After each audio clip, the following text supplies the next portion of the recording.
Ito po ay finals ng Elementary Girls 400 meters. Dalawa po ang Palawan dito.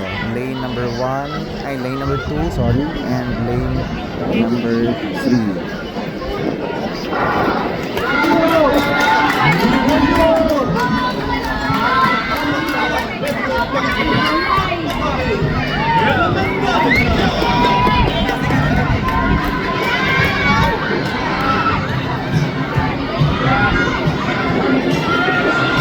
Occidental Mindoro, naghahabol po ang Kalapan.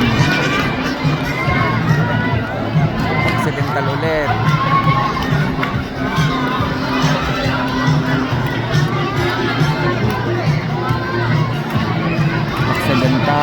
Occidental ulit, then Kalapan.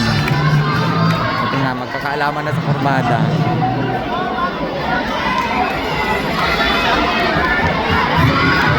Ay, may rumblon. Ang bilis din ang rumblon.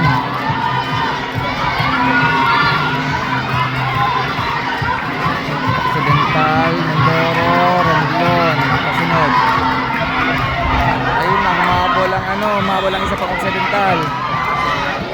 Dalawang Occidental Mindoro, third ang Romblon. Then fourth ang Palawan.